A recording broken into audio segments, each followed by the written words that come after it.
never been done before. We the people tell the government what to do. It doesn't tell us. We the people are the driver. The government is the car. And we decide where it should go and by what route to do. We the people are free. And I hope we have once again reminded people that man is not free unless government is limited.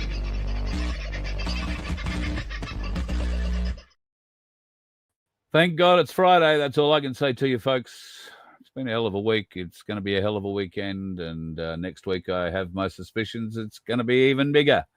Bigger, much bigger. That could be for a variety of reasons, not the least of which what's happening in the precious metals market at the moment.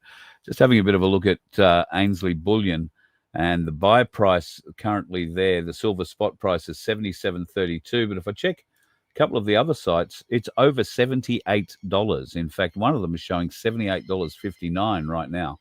So the trend with silver and gold, for that matter, is heading up, although gold does seem to have flattened a little bit today. It's just over $6,000 an ounce, come down from the highs it's experienced earlier this week where it was 6,200. But that is a happy coincidence for us, because if you look to the right, if you go to ainsleyBullion.com.au and have a look at their ticker and look to the right, you'll see the gold silver index. And at the moment, that's currently sitting at 78.61. It's going down, and that's what we need, folks. The closer that gets to 1-to-1, the better it's for your little stack of silver. So I hope you are growing yours. If you would like to grow it by 10 rounds, 10 Byron Bobs, we can help you with that. All you're going to do is email me, carl@vofhq.com, and we will send these off to you. Maybe you're looking for Christmas gifts. Now, these are 4 that I sent off to Skipper Pete. He was keeping one for himself and giving them to his family for Christmas until he received them today. And he stacked these himself. I'll have you point out, folks, I couldn't live with my bipolar or whatever it is that I've got. OCD wouldn't allow me to have the Ainsley logos and the trees mixed up. I just couldn't do that. They've got to be one side or the other. I did try and mix them up on a couple of occasions for folks I've sent them to, and just didn't work at all. At any rate, that's what they looked like when they turned up at Skipper Pete's, and he's decided that he's hanging on to them. He's not giving them away for Christmas. Well, maybe, but at this stage, he might be keeping a weathered eye open for some new Christmas gifts. Speaking of a weathered eye, there's going to be some interesting weather coming around through New South Wales and Queensland over the next couple of days. If you're going to be expecting to be a part of all that, then look out, folks. So it's going to be a bit wet and a bit windy from what I'm told. So be careful if you're in, around, and part of that. The Byron Bobs, if you are remotely interested in getting some, we can help you out. Vince is going to bring us up to speed shortly with how many more of these magnificent 3D holders that he's currently printing up. And hand painting, you should know. Not this one. I did this one. That's why you'll never get it, because it's shit. But Vince does a bloody great job of them, and we'll have a few more of those. I've got, I think I've got 4 left, or I've got 2 left. I got a couple of orders today for people looking for these Byron Bobs. $130 plus $14 postage and handling. And we're not making anything out of that. In fact, we've got to go and buy some more plastic filament so that more of these can be made. So I guess we should talk to the man himself, who's been sweating away over a hot printer on our behalf, and he waves so eloquently. Oh, now it's the cool wave. Okay. It's the cool wave. It's the Queen's wave. Oh, nice. A bit more stiff in the wrist, mate. Sorry, I got it wrong. So thank you very much. I was going to say, you're looking very clean shaven today, but I know you've been on the road. You've been to the big smoke. You've had to do things. In fact, you've been, I think, to Adelaide every day this week, haven't you? Pretty much. I think we missed a couple of days in the middle there where we spent time recovering, but yeah. But back there again today. And of course, along with your Mayhem Friday was my Mayhem Friday. Have we had a day today or what? Holy cow, people, if only you knew. Oh, yeah. It's been a tearer of balls. Let's put it that way. And I trust that yours is sorting itself out, mate. Have you had a resolution? Has there been a discovery? Yes, Good. there's been a discovery, and I just had a phone call a little while ago. So she is where she needs to be. Very good. Very good. I am good. Before we get into tonight's proceedings, folks, we should be saying hello to whoever's managed to get themselves into the room first up tonight, the lovely Rachel, who, quite bereft of me, I should have pointed out, day before yesterday, Jimmy, JFK, had to go to the vet. Now, it wasn't an unexpected trip to the vet, but it was a trip to the vet that involved the snip. So we are quite hopeful that I think he's pretty cool, Jimmy. He's settled in very well with Rachel. And Willow, his girlfriend, who I think leaves over the weekend, she's been staying with Rachel too for the last month or so. And he's going to be lost for a day or so until two more hounds turn up to be babysat. So Jimmy's living his best life at the moment. You've got to be pretty happy with that. Spazza, hope you're doing well, brother. I owe you a phone call. I will get to it. Paul, I hope you are well. The legend himself, Mr. Bergwerf, thank you very much for the stuff you're sending through. Very interesting. In fact, one of the things Darren sent through was a TikTok he discovered today where the Canadians have just woken up to the fact of executive orders and what it really means. Tonight's probably not the night because I want to be able to prepare that and show you these particular executive orders. But throw your mind back, folks, and I know it's probably hard for some of us, but throw your mind back 8 years, 10 years, and have a bit of a look at what Donald Trump did, particularly in his first 12 to 18 months as president. Now, he won the election in 2016, but didn't effectively take over until 2017. Obviously, I think it was the 20th of January. 2018 proved to be a decisive year for his executive orders, but there were some that came out in 2017 that are worthy of maybe reacquainting yourself with. A lot of these equate to election interference and what happens to nations if they are caught red-handed interfering in elections. What the military does, whether or not the military was ever called up, whether or not the commander-in-chief, and this is, for me, one of the interesting things that I don't know if I've talked about it a great deal on the show. I've probably mentioned it once or twice, but for me, when Trump now signs himself 45-47, what does that mean to you? Does that mean he's the 45th and the 47th president?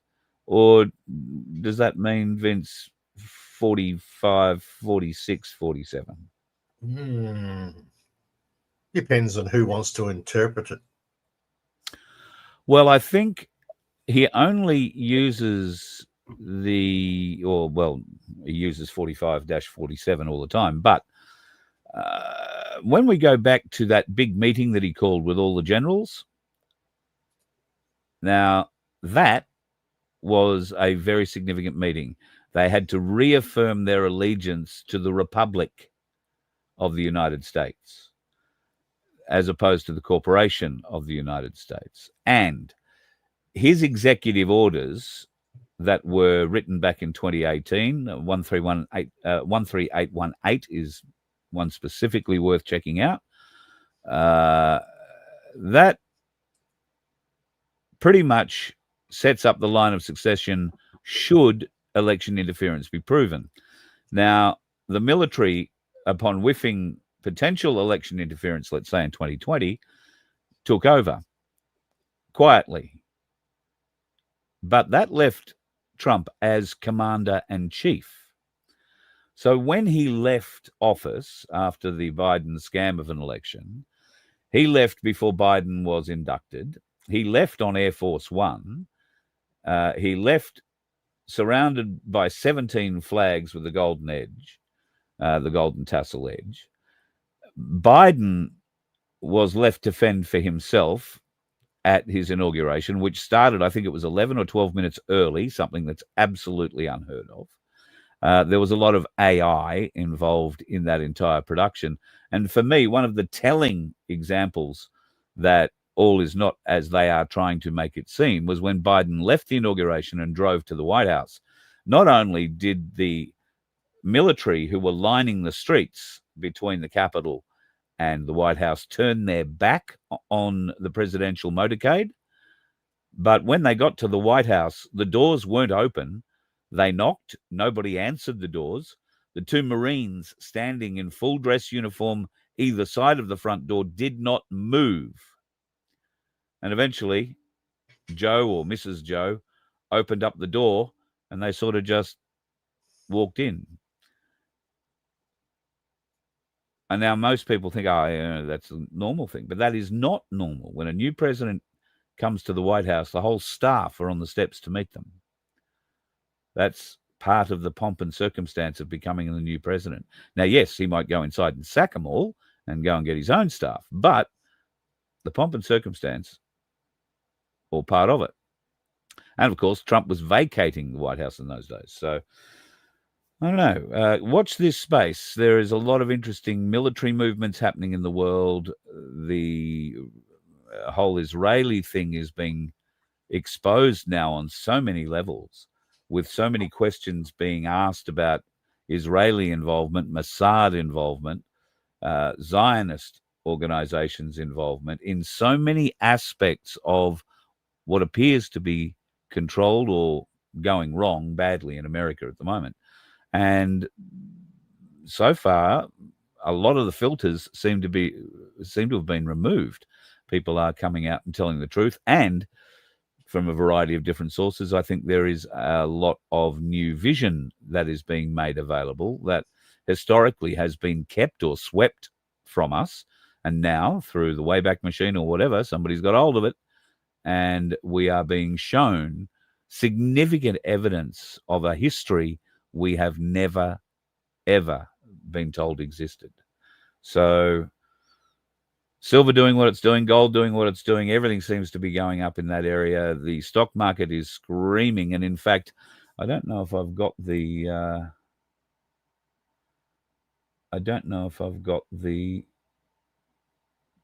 correct image. Let me just see if I can find it. One of the big quotes that has come out of America today has come from one of the big JP Morgan bankers. I don't have it here. And his quote is, "We better be investing in bullets because the market is at a point when it crashes, it's going to take everything with it." And so for someone like, one of the big wigs in JP Morgan to come out and say we should be investing in bullets and stockpiling them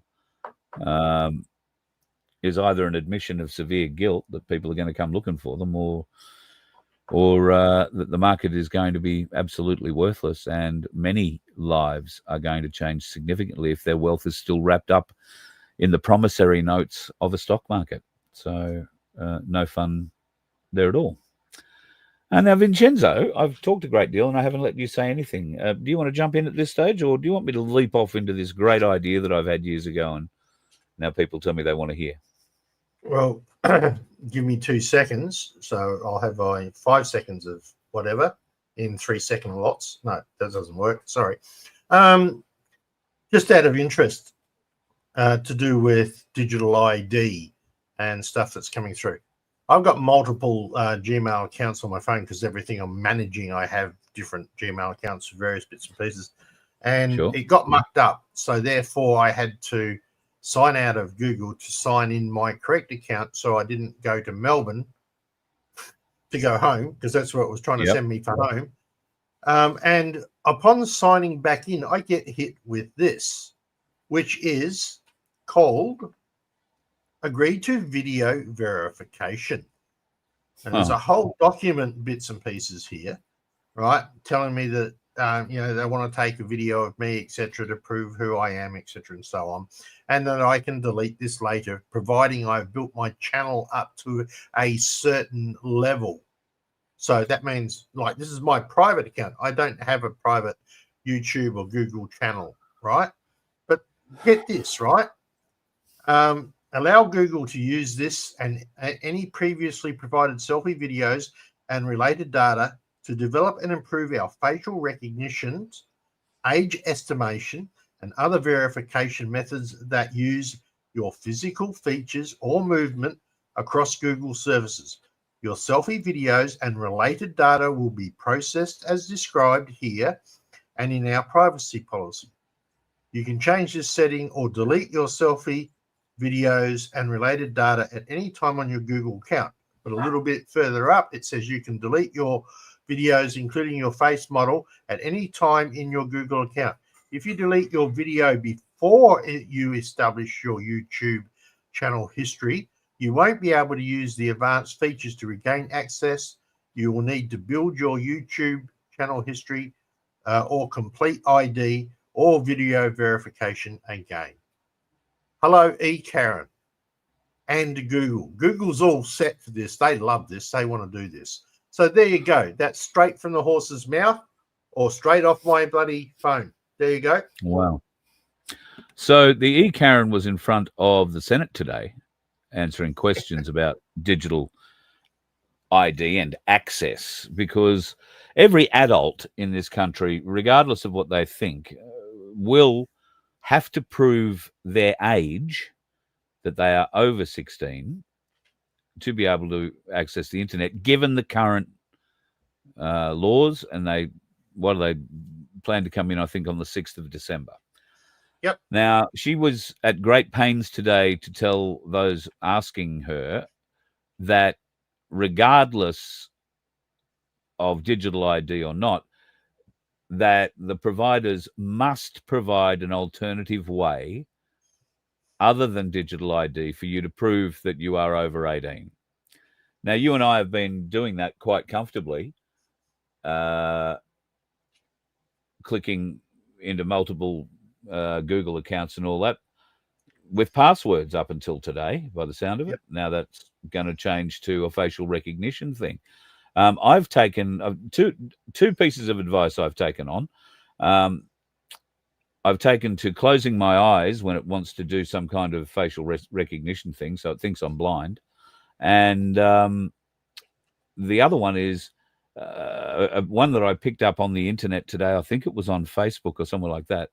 They said when you're filling in a data acquisition form, name, address, phone number, that kind of thing on the internet, put a different word for your middle name. Use the name of the company that you're actually going to be doing business with, the reason it's asking for this identifying information. So put your middle name in the middle where it says middle name, or if you don't have a position for middle name, add it. So, Carl eBay Liebold or whatever specific site it is. And that way, when you start getting floods of emails to that Carl eBay Liebold address, you'll know who sold your information. Now, what benefit is that to you at the moment? I'm not completely sure. But given that there is new talk of Nasara Jassara could be a lot of things, but I don't think it's going to be a huge amount of money in her bank account. What it might be is a pretty favorable universal basic income to begin with. And the easiest way to get a universal basic income is to share the revenue off your data stream, of everything that you do. Of course, when you do it online, you leave a digital footprint everywhere. And they're selling that data now for billions and billions and billions of dollars. The model to change, where you might be able to get some of that money back, would happen through governmental changes in how that can be shared, how that money can be shared. I see you shaking your head. I was actually not shaking my head at what you were saying. I was shaking my head at the idea of what you were saying, because effectively the universal basic income, I don't think you are going to get a reasonably suitable amount of money to sort of comfortably live. And I like the fact you said to begin with, which was even better. Yeah. Because let's face it, this is going to be all about control. And if they No, give us a people, reasonable amount of money, what they'll do is sweeten the pot. So there will be significant incentive for us to want to get a hold of our Nasara wealth, right? Or whatever portion of it they share or decide they're going to share. Now, to get us to adopt that, they're going to pluck our greed string, because your next door neighbor and your son, your daughter, your auntie, your uncle, your grandfather, everybody you know is going to say, the government wants to put $780,000 in my bank account. And all they want from me is to sign up to digital ID. Or they want to put $3.2 million in my bank account. Or they want to pay me $1,000 a week for the rest of my life, indexed to, the cost of living. And I don't have to go to work. I don't have to do anything. I can go and do whatever I like on my $1,000 a week. Now, for some people, you're right. Some people will say, well, what do I do for the other $5,000 a week I need to live, to pay this, to pay that, to, go here, to do that, buy a new set of golf clubs, all those good things. Well, I believe that Nasara, when it comes, will have something to do with how much tax you've paid in the background anyway that's been taken from you unlawfully, and you're likely to get a fair chunk of that back. So for those people who have paid more, they're likely to receive a little bit more. But as for a universal income, I think that will be based on your digital footprint, because it's easily measured from the moment you log on to the moment the business at the other end generates a sale, because they clicked on your link or the link that was in your video or whatever. It's easily trackable and easy to put a dollar amount on. Well, maybe not easy, because we don't know the full extent of how many data points, or maybe we do. Do you know how many data points the average person has now against their name? It used to be in the 300s from memory. So 300 different points of data about you that they knew. And that's why you get targeted ads and all that sort of stuff. But there is probably now, they've probably got 1,500 data points on you. So, anyway, digital ID coming our way. Interesting, too, that this Inman Grant person, the digital ID bitch, is going to America, it appears, with Albo Sleazy for a meeting in the White House.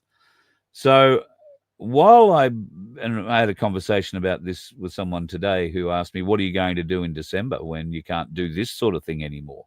You won't be allowed to. Well, we will be allowed to. I fully believe this will not get through, because Donald Trump is so dedicated to free speech around the world. And it's one of the big sticking points that he has with Australia at the moment. He has a few of them, but one of the big sticking points at the moment is the control that they're planning to exercise over us with this digital ID and access to the internet. Unless you have the right amount of wrinkles, you've got no hope. This is unacceptable to anything to do with America. And now they've put a bit more pressure on the meeting with Albo, because the Americans have quite rightly started asking questions about the Port of Darwin. Some years ago, the Labor government decided they were going to sell that off, and did quite successfully, to China, a 99-year lease, I think. They were put in a position by the Americans with AUKUS in the background, where they had to renege on that deal, pay the Chinese back their money, and get access to their own port back, our own port back. It still hasn't happened. They gave the dollar back? No, they were planning on keeping the money as well, but I think China are getting dispensations in other ways. From my memory, they hired it for $1. Oh, I could be wrong. Was that Townsville? I'm not sure, but someplace China leased for $1. I can remember that. Well, all that's been turned on its ear, apparently, supposedly. And you've got to think the Americans have taken a much bigger interest militarily in Australia, with the announcement of more Marines coming into Australia and being permanently based here. These Marines coming with something like 27 MV-22 Osprey aircraft, the tilt-rotor aircraft, and apparently going to be based out of Toowoomba, which is an interesting place to base, a Marine expeditionary force, so to speak. So that'll be one up in Darwin and one in Brisbane, or just out of Brisbane. They, of course, have access to their own ships as well. And in fact, they call them World War ships, these Marine Wasps. I think the one is called the Wasp, actually.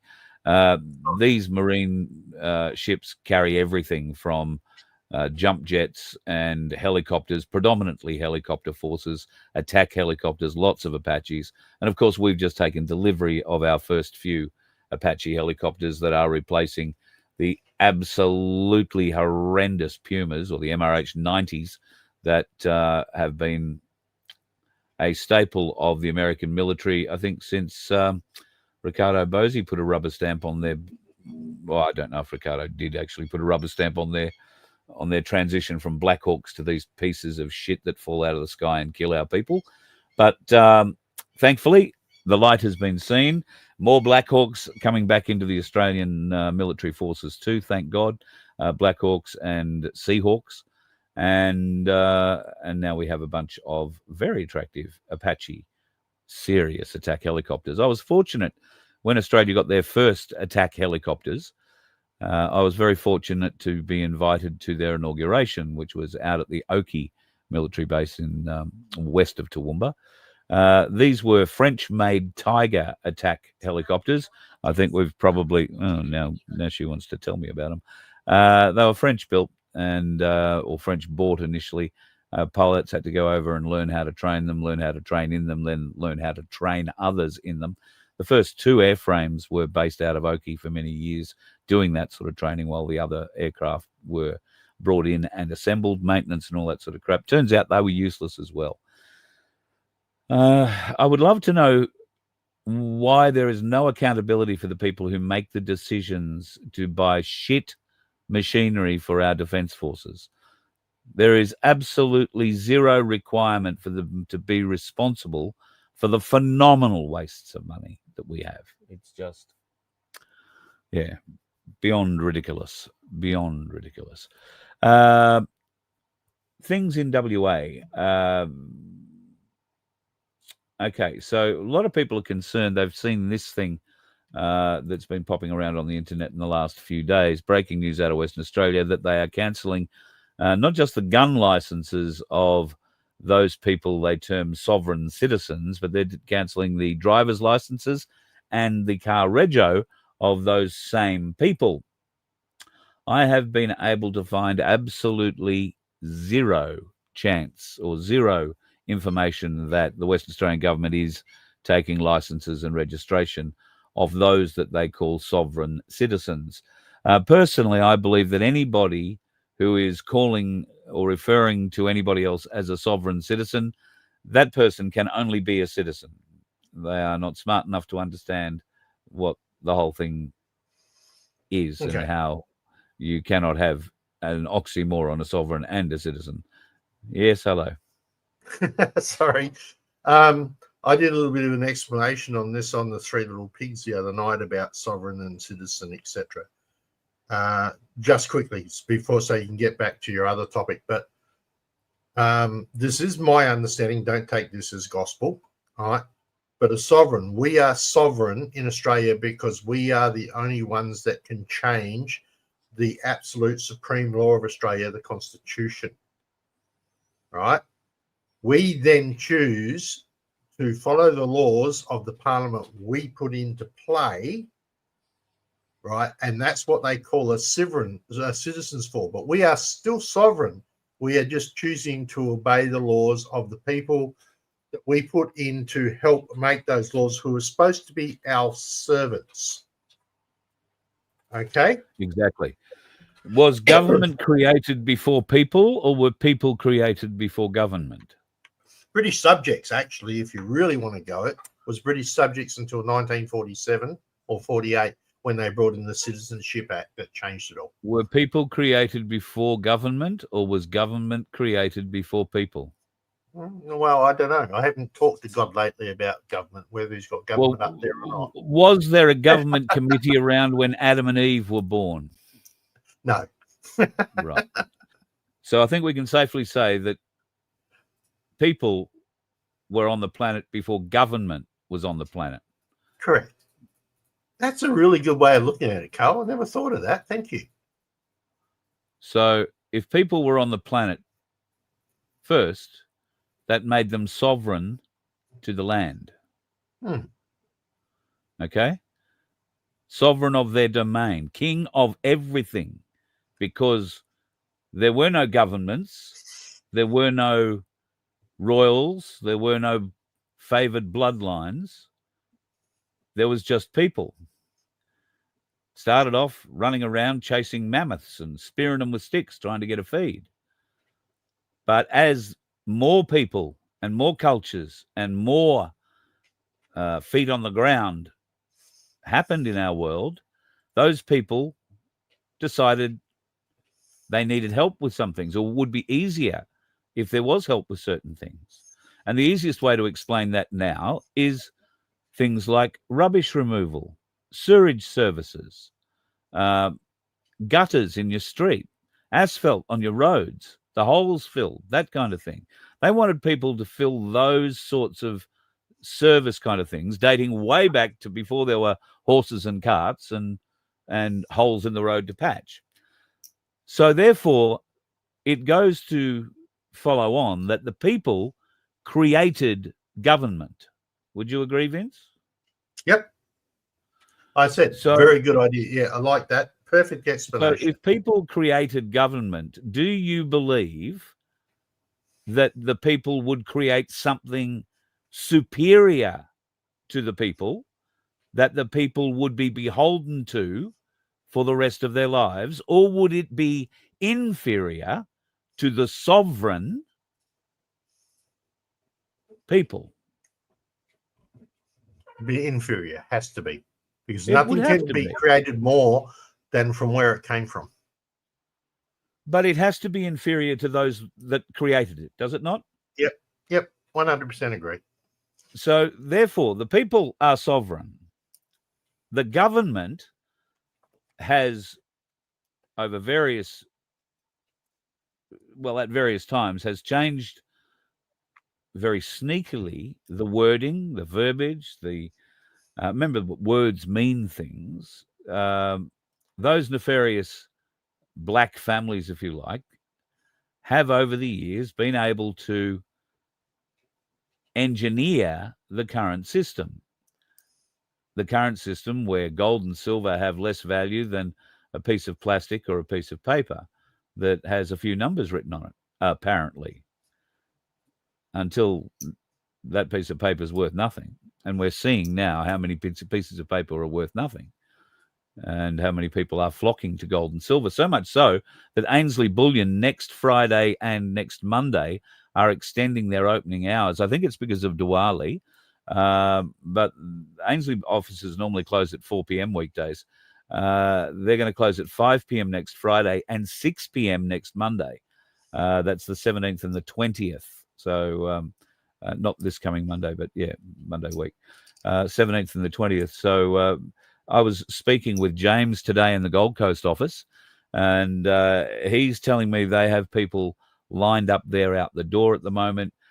Ainsley, Brisbane and Melbourne have all done absolutely staggering trade in the last week. Their doors, people have been lined up out the doors. It has been quite amazing. So they're sniffing it. The people are sniffing the change, and they're getting deeply invested into the gold and into the silver. So I hope you are one of them, folks. It's still not too late to buy. What happens? We're sitting at, $78, I think I saw there before.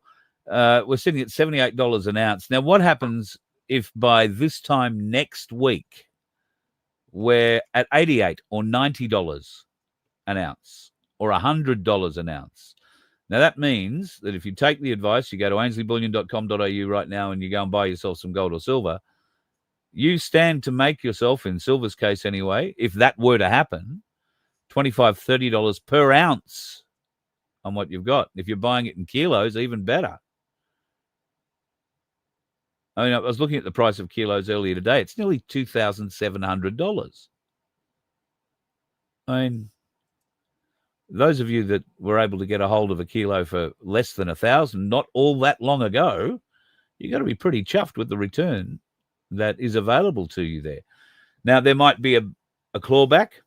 You know, the prices might go down again, but I don't think they're ever going to go back to $50 an ounce like we saw just a few weeks ago. So my advice, get into Ainsley Bullion or get online and buy there, ainsleyBullion.com.au. Use my name or the Voice of Freedom in the notes section or the comment section, and you will receive a small discount. And every little bit counts. I want to thank Ebony, who has been pointing it out on Facebook. She was one of the people that I took into Ainsley Bullion, I don't know, must be a couple of years ago now. And she had a little bit of money that she was willing to put into gold and silver. She'd sold a business. So I acted as security guard that day for her. And that day she bought gold at, I think it was about $2,300 or $2,400 an ounce. Today or yesterday, when she was explaining this to people in her posts, it was sitting at $6,200. That is a significant benefit, more than any banking institution, more than any self-managed super fund will give you, more than anything at all. So if you've got it, folks, if you have the wherewithal to go and grab a little bit more of it, go and grab a little bit more of it. You're up 1,000 kilos, up 1,000 a kilo in 12 months. Yep. 100%. Well, it's gone up 60, I think it's 67% since January. Gold has gone up over 50% since January and showing no signs of pulling back. We expect it to go a little bit higher tonight, thanks to Paul, who's been giving me a few tips on the European and the Asian market to see how it ebbs and flows when those markets come into play. It's been quite interesting to watch. So keep an eye out. I don't give advice, folks. I just simply ask you to draw your own conclusion. Where else you're going to potentially be able to make returns like this in such a short time frame? I just don't think you're going to be able to. All right. Got 20 minutes left. Do you want to chime in with anything else? No. No? You sure? No. I've had my marching orders. Oh, I'm not marching you off. No. That's not what I meant. And truth be told, I'm not. I probably shouldn't talk too much about this tonight because it's quite involved, and I haven't done any pictures with circles and arrows to help with the explanation of it. And I always find that if you're going to talk about something that's quite involved and quite large scale, then anything with circles and arrows to help explain it is much better. So potentially I've got a bit I've got to do over the weekend, but potentially over the weekend I'll get with my circles and arrow generator and I'll be able to elaborate on this a little bit more. But I do have an idea that I believe could be of benefit to everybody in the scenario of immigration in this country. And while mass immigration at the moment is a significant issue, it is because of the encouragement that is being proffered by the imbeciles running the foreign corporation masquerading as a government in Canberra. Their invitation, their incentives that are being handed out to folks in countries that are impoverished, that are looking for a way out, are looking for any chance to improve themselves and improve their life for their families. You cannot fault people for wanting to improve their lives or the lives of their families. The only thing we can fault is the government, who seems to be offering these opportunities in such a fashion that it is detrimental to this country on the scale of which it's being accepted. So what do we do? Well, at the moment, these folks get off the plane and they disappear into a capital city somewhere. I'm sure that DFAT or whatever government organisations are partly involved with these invitations that have been taken up, some of which are students. So the universities have people that pick them up from the airport and look after them pretty much from day one until they get on their feet in the first month or so, when by that time they will have met a few other folks. They will have been able to network, maybe get themselves a job driving an Uber or working in a shop somewhere or whatever, and predominantly lining up to do their first year of study. We don't begrudge people wanting to come and do our university courses and study, but I fear that they are being robbed blind by our universities, because at the moment our universities only real funding comes from overseas students. The big money comes from overseas students. The small amount, by comparison, that our people are being hit with, our younger ones are being hit with by way of a HEX debt and that kind of thing, small fry compared to the absolute huge money per student universities can make. And I don't mean just out of the course. I mean in all the other special services that they provide. Anyway, we don't have enough universities. We don't have enough educators. We don't have enough rooms. We don't have enough anything to allow everybody that wants to come from one of these countries taking up the extremely generous offer from the government so that they can, go to school. Not everybody can come and live in Melbourne, Sydney, the Gold Coast, Brisbane, or wherever, although the government's doing a bloody good job of making sure that they're giving a good fist to everybody who wants to. Hence, we are driving up housing prices like never before, and Australians are being driven out of their own homes under pressures of bank finance and bank trickery, and are being forced into less than salubrious accommodations, either on the inside of their car or, if they're lucky, a caravan or a tent. So what can we do? Well, I think we modify the offer. Because at the moment, there is nothing that I can see in the current offering that is of a benefit to Australia or the Australian people. There is nothing that benefits our nation in any of the offers being put forward by the government. They'll argue, of course, we're getting a multicultural benefit, we're getting financial benefit, but there is no benefit to the country, because we know the money they're getting is being wasted, it's being stolen, it's being used in fraudulent ways so that it propagates their machine without ever achieving much for us, we the people, or our nation as a whole. Now, I was talking last night about things like the water project to bring down the far north Queensland wet water, the billions and billions of litres of water that is lost every year. Not wasted, just lost. Well, there was a project designed many, many years ago to bring that water south, and it would drought-proof the nation for the most part and enable it to become a food bowl for the world. All it requires is workers. We have been struggling for many, many years to come up with a reliable plan for a fast train service, high-speed rail across our nation. It's available in Europe, it's available in Japan, it's available in a number of different countries, and there are different types of technology, but all of them run at well over 200 kilometres an hour and are capable of cutting journey times significantly.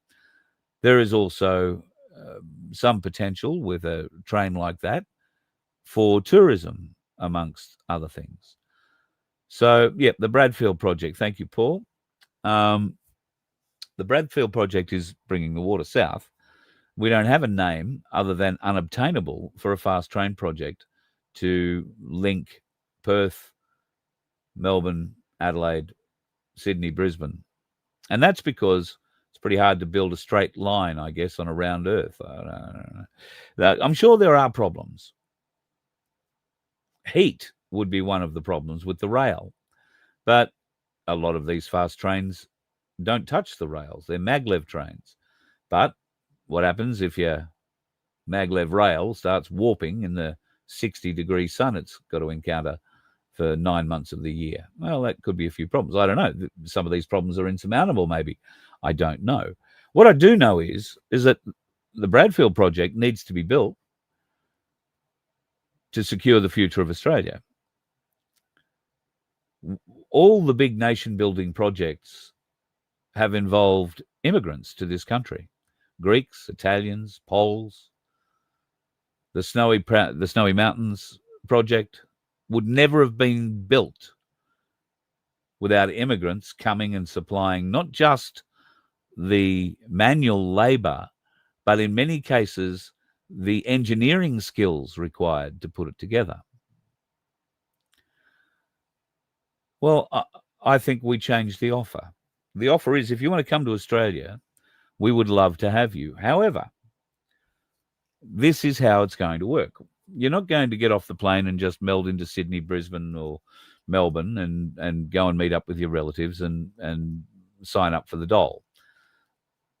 We need people who want to invest in this country because it is such a great country.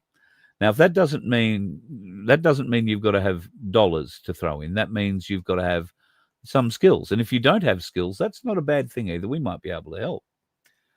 Because we're going to need a lot of people to dig a lot of dirt and pour a lot of concrete and do a lot of engineering to build something like the Bradfield project. And my suggestion is that we bring these people into the country to do that. And we pay them whatever the dole rate they'd be getting if they got off the plane and were living in the suburb near you, living off the public tit that the government has so generously offered them. Now, while we pay them that money, we don't leave them in the cities. We put them to work on things like the Bradfield project. Now, that'll mean that you are living in mobile towns.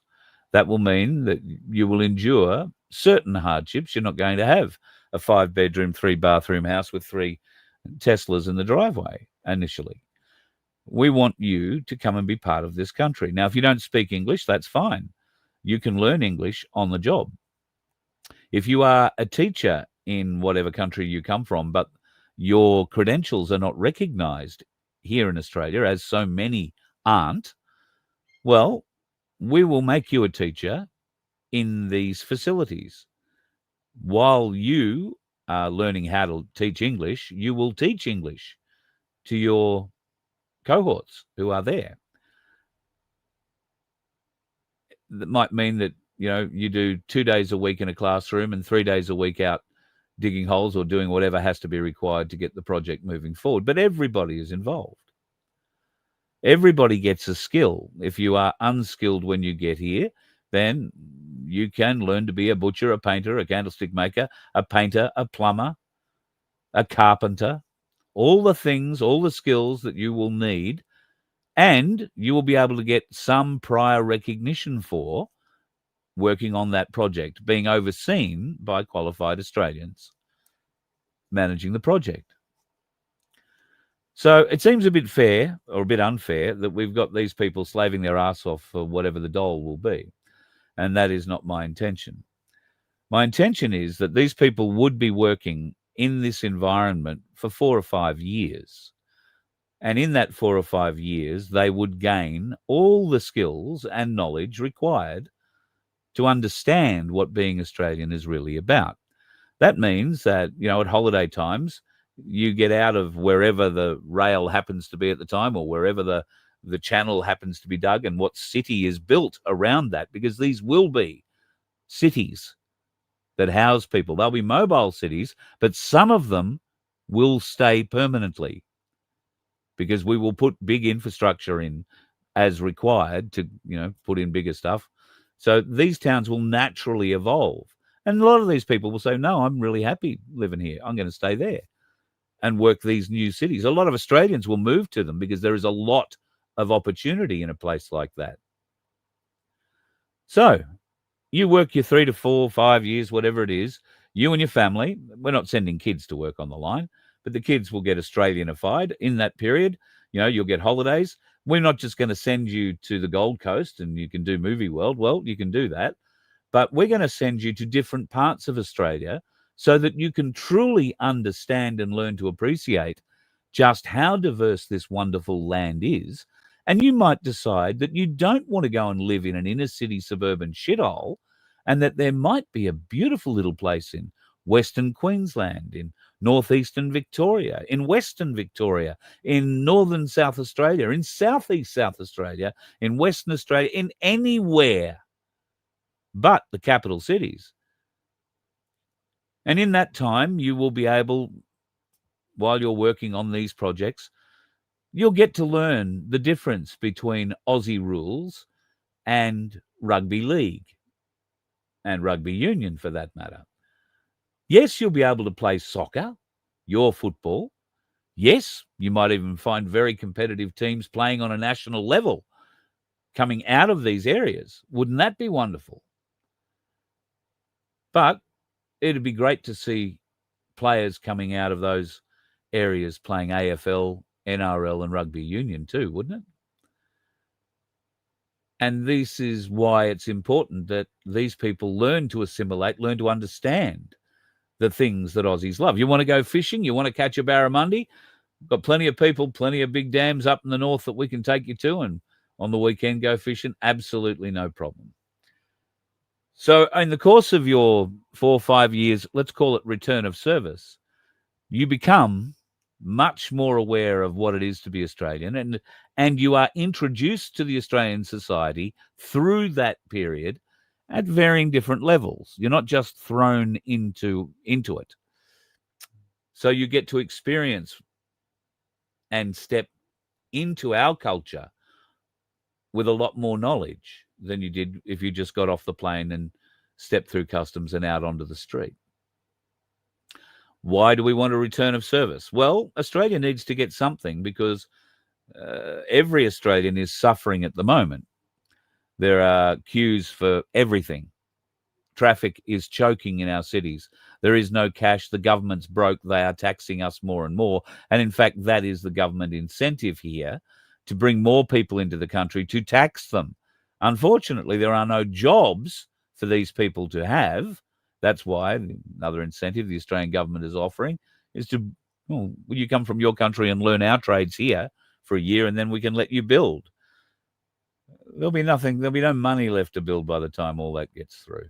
Although there will be, because the people who are going to do the building are going to get the money from the UAE. Where will that place Australians in the list to get housing? So I think we have potential here to introduce people into the country.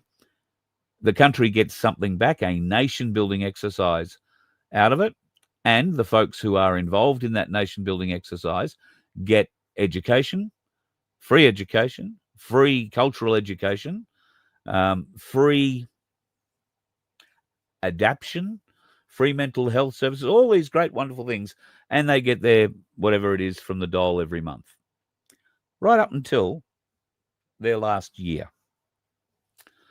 And in their last year, they're given the choice, because you'll know by then whereabouts you might like to go. So those conversations should start happening in the last year of service. Where do you think you might like to go? Where do you think you might like to live? Thank you for your service. You've done a marvelous job. And at the end of your service, you are handed a check comparable to the work you have done for the last 5 years. Now, if you and your wife have been working as, I don't know, a bulldozer driver and a teacher, you might get a check for $1 million between the two of you to go off into the Australian society, buy a house where you want to buy it, where you've decided you want to settle down and become part of Australia. And that very well may be in the town you've been living in, moving along whatever project we're building at the time, and the small towns that develop along the way. Can you imagine some of the towns that we could develop across this nation with a fast train project? because it's difficult to get a fast train to turn corners. I understand that. So one of the big excuses I've heard about getting a fast train from Perth to Sydney, for instance, and having it stop in Adelaide and Melbourne is the fact that it's got a curl. And that is a real problem. Well, this solution that I'm proffering, it may not be an entire solution. Please don't think that I'm throwing it up like that. But this solution would mean new developments in areas maybe outside of Adelaide, outside of Melbourne, a bit closer to the engineering feasibility of where this rail line could go. And those towns will grow exponentially.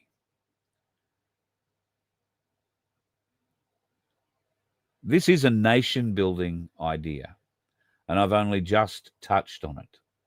If you're a brain surgeon and you come over here, and you will not get accredited as a brain surgeon here until you've gone and done another 7 years of university. But we would be prepared, if you say you're a brain surgeon and you've got your accreditation, we'd be prepared to let you work as a brain surgeon in amongst the group under supervision. And you might find that in 3 to 5 years or 3 years that you've more than surpassed whatever standard test has to be passed, and you might be able to move out into society, particularly if you have a skill that is in high demand. If you come and you don't have any skills at all, we'll teach you one. We'll teach you how to drive an excavator, how to drive a truck. No, I'm not going to say it.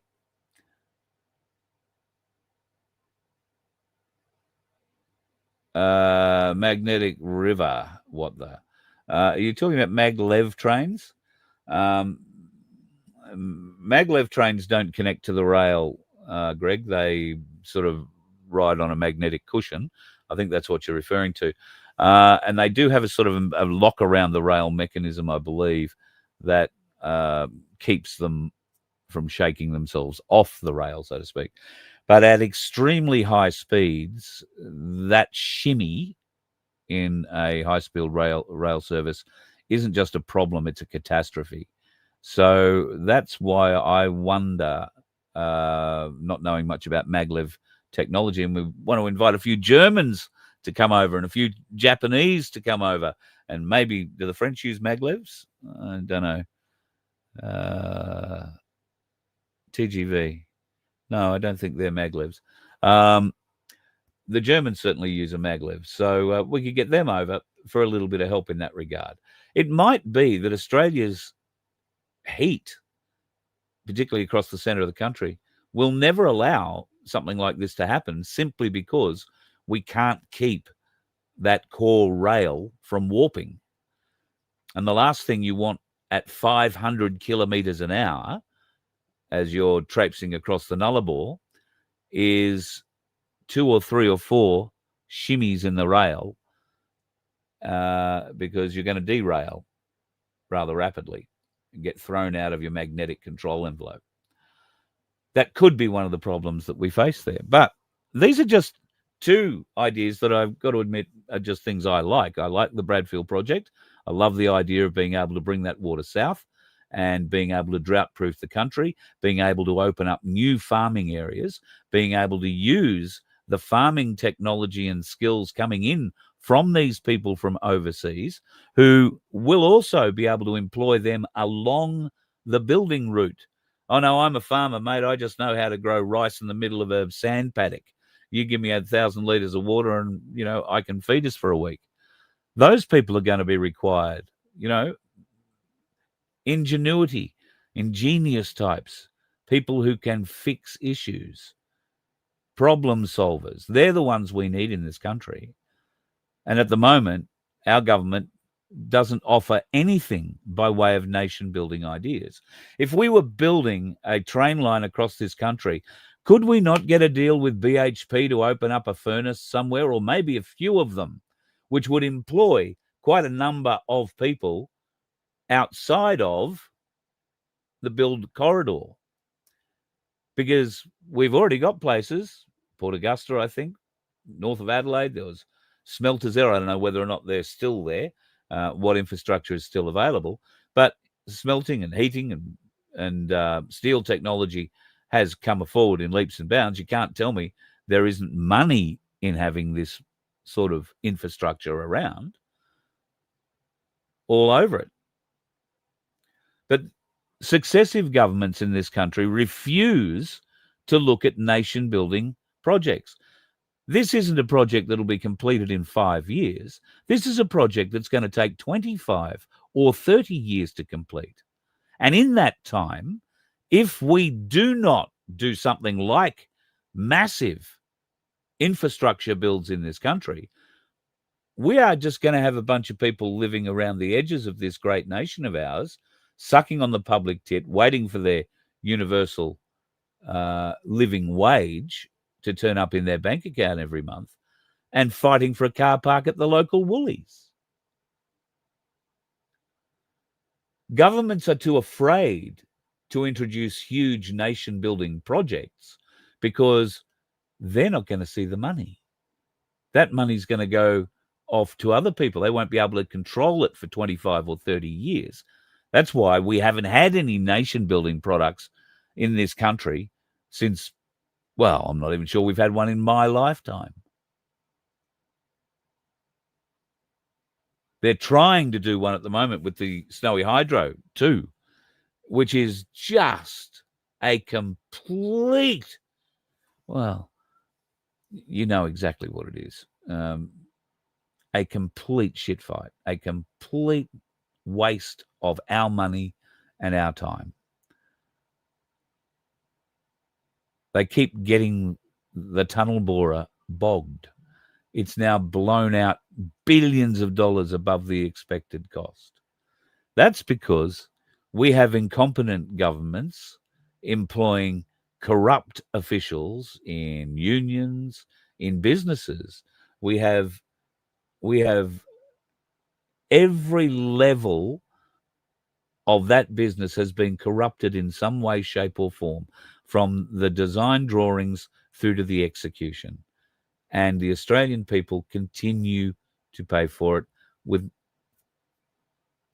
no way that it's going to give the benefits back to all of us that we're all paying for. It'll give benefits back to some, for sure. What about we start putting people to work? If you want to come and live here, great. And I think this plan would have a happy side effect in that the offer has changed somewhat. We will not be getting 1,000 people a day turning up to accept this offer, because many of them will think, shit, I've got to go there and work. Oh, no. They told us before that we just come and you give us money and, you know, somebody will let me go and drive a truck. Let's do that. Well, no. If you want to learn how to drive a truck, you do that 3,000 kilometers from the nearest city on the dirt in the middle of nowhere. And you do it while you're learning about Australia. And I guarantee you some of those folks that come out of an environment like that will be much better Australians than many current ones that we have who've lived here all their lives. So that's just my quick take on it. And I've gone a bit longer on it than I wanted to. But I haven't been looking at your comments, so I'd be interested to see what thoughts you have on that. And if you do have any, you can email them to me, carl@vofhq.com, or by all means, please leave them in the comments here, because it helps with the algorithm, apparently. I can bring up the Waving Wonder now, who knows all about algorithms. Is that right? It helps? Caught me having a smoke. Yeah. Sorry, people, I had to drop out of that conversation for a while. The Friday that keeps on giving is still keeping on giving. Great. So anyway, yeah, one of the things that I didn't know, I know you brought up about workers, but what about training our own Australian? Well, that would be the thing. We would need to train our own workforce and our own managers and our own compliance officers, if you like. So we want our tradies to teach the trades to their tradies out in those places. So we need young apprentices fired up, keen to go out and finish their apprenticeship and then go to work where they can make a lot of money teaching other people, but also it's on the job training. These guys would just be leading the fact. So, you know, these union driven training organizations could get a lot of money out of this. You know, a lot of money. As long as they're Australian owned. Well, I agree, as long as they're Australian owned. Yeah. Unlike a certain video you put up the other night. I think that this needs to be discussed further, Carl, on another show. I think flesh it out a bit more, get some of your picky pictures up, etc. I think it does need circles and arrows. Yes. Yeah. Yes. I do have something else that I want to throw out to the crowd for comment. Right. Our wonderful Mr. Albanese. Sorry, nearly choked on that. He's going to be visiting Trump shortly. Maybe we need to get Trump's email address and send from Australia, please, message. Can you tell Albanese to shove his censorship up his ass? The Australian people. I think that would be good. We should also, if you haven't done so already, that QR code up in the top corner there, get your phone out, take a shot of that, and go and sign the petition of no confidence in the Albanese government. I haven't had a look in the last day or so. Last time I looked, it was well over 100,000 signatures. That makes it about 9,900,000 short of what I think it needs to be. We've got until the 22nd of October to get more names on there, but a significant proportion of people. I'll be honest. I'll be really happy if we can get 150 to 250,000 signatures. There is an algorithm, if you like, that is used to do with people who will take the time to write or to complain about something or to sign something like a petition. And to sign something like a petition, it's 1 in 11 people will actively go and click on that and go and sign the petition now that we've told you that it's there and what you can do. 1 in 11. So if we could get 1 in 11 voters to sign on that, that would give us a pretty significant proportion of the Australian voting public, 150 plus thousand people, saying no. And that is a significant message to send to Donald Trump so that he can apply pressure to Albo Sleazy. Now, Albo has also agreed, get this, Albanese has agreed to a televised sit down with Trump. Trump will play nice for the cameras, but I guess outside of the cameras, No. See, Trump does these things in two ways. You get, well, three ways. You get a quiet meeting in the background, maybe in the Oval Office. You might get your local country's press representative in there to take a photo to prove that you were in there, but you don't get a live broadcast. Those sorts of events are saved for special people. If you're one level below the special people, then you will get a press conference as such, but it will not be streamed live unless they deem it to be of certain importance. So you'll get a press call where you as the leader will sit there and smile and Trump and take photos and it'll all be wonderful. The press will go home and then they'll print, or they won't print, whatever happens that day. And then there is this third and final one where you get the invitation to come on a public live interview press conference. We've only seen it twice, I think, so far. Zelensky was the first with he and J.D. Vance, with Trump and J.D. Vance. And the second one was Cyril Ramaphosa from South Africa. And that didn't go too well. Yeah. There's been a third humiliation one. ritual. The Canadian Prime Minister also did one. Oh, that's true. Beg your pardon. Canadian Prime Minister did too. And if you're, for those not playing along, Canada, Australia, New Zealand. And Britain. No. I want to say Greenland, somewhere else, are officially annexed now by the US Republic, given the involvement set up of the first corrupt election in 2020, I beg your pardon. So there is a lot of talk in America now with people who hitherto have poo-pooed this idea completely and laughed hysterically when it's been suggested that America might just take over countries and how they would do that. Well, I think we are seeing it in some of these meetings. It's not overt at this point in time, but just watch what happens with Elbow Sleazy in America. There's going to be a lot of capitulation, I think, and I still have my doubts that this whole digital ID thing is going to start in December because of it. Cunning Linguist, can you get an empty bob holder, please? Well, you can. It'll cost you $130 and $14 postage. How's that?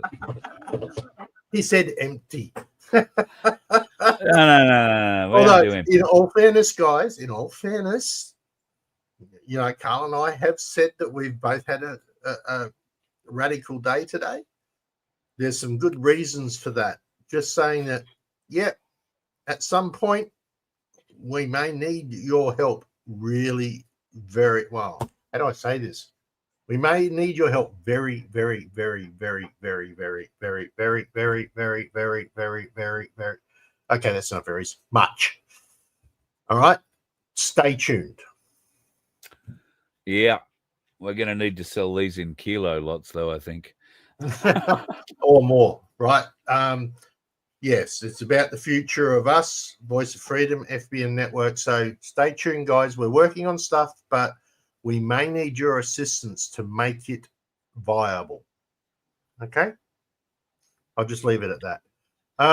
Yeah, so as far as an empty bob holder, yes, we can do that, but it will definitely, we're going to have to charge. So I'm saying 10 for the bob and $14 for posting. We can do that, and we make, you know, a couple of dollars out of that if we're lucky. All right. If you're happy with that, Cunning Linguist, send an email to Vince, and I will organise it. Pinching my bloody bob holders, I don't know. Well, oi, who's bob holders? Beg your pardon. Sorry. Beg your pardon. We'd love to send you some, folks, if you would like some bobs. They are very easy to get. Just email me at vofcarl@vofhq.com. When they turn up, that's what they'll look like. A good example there of the two different types of bob holder. You can see two of them have got a silver sort of face with where you can see my face, and two of them don't. As it turns out, I was struggling to see my face in those ones, the not silver ones. But as it turns out, if you hold this thing the right way and just tilt it, everything leaps out at you finally. So I don't know why I'd never seen that before, but it's very impressive the way that it works. So well done. And I've had a couple of other people send emails today saying they've received theirs too. They're very chuffed with the way it looks. Sunflower got hers. She's blown away. Just between you, me, and the gatepost, she got the pink one. So she's very special. There's only one pink bob holder, and Sunflower got that. So yeah, thank you to everybody who's invested in them so far, and I'm sure you'll find that your investment is growing much more than most other things that you would be able to buy through, you know, this kind of shit. It's better than a hoodie, put it that way. I don't know. I like our hoodies. Oh, I like our hoodies too, but I like things that appreciate in value, and these Byron Bobs are going to do that. Please, all right.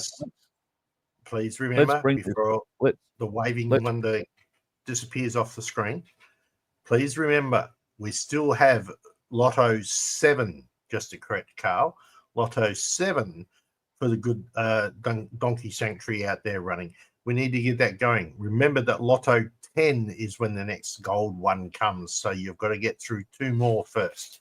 So please go to merch.vofhq.com. Purchase yourself a ticket or 2 or 3 or 20 and get in there and have a chance to win $750 and get one of those wonderful little bobs holders, as well as the possibility for a second prize or another prize, whichever way you want to work that. Depends on whether you want to believe in first, second, or woke stuff. Sorry, I just said that. But true that. Get out there and put put in there. Now, if you have signed on before and you've bought a lottery ticket and you don't know, under the lottery ticket, there is a link that will show you how to get back into the system. I've placed it there in the lottery system so that you can get it. It's all by itself right there in the middle. Click on that and it will show you how you can sign yourself in and how you can then purchase tickets if you wish to. Right, from that, I can only say one more thing. Bye. Thank you to the Waving Wonder, the legend himself. We've had a hell of a week here, folks. We will be able to tell you more about it at some stage, I'm sure. But right now, not quite prepared to. So we've got to put our thinking caps on. But it is quite a serious issue, and we are going to need your help, or we're going to close up shop. It's pretty much that simple. So look forward to being able to share that with you when we can. And it'll be what it'll be at the end of the day. Have yourself a brilliant weekend, folks. If you are heading out to go and do things, then make sure you do them safely. You know my feelings on those people who are going to be on the roads this weekend. I'm planning on not spending much time on the roads this weekend because there is something happening that I know I feel a bit bad for being distracted by it, but it is something that's distracted me pretty much all my life. Last year, not so much. I couldn't even tell you what I did last year, but this year I am determined to have a very happy Bathurst weekend. So we'll see which of the touring taxis can take out the mountain race this weekend. There'd be more than one or two dickheads floating around the mountain. I am sure of that. Have yourself a great weekend, folks. Look forward to talking to you next week, and stay out of the weather if it's going to get nasty in your part of the world. Cheers. You let one ant stand up to us, then they all might stand up. Those puny little ants outnumber us 100 to 1. And if they ever figure that out, there goes our way of life. It's not about food. It's about keeping those ants in line. That's why we're going back. Does anybody else want to stay? Let's rock!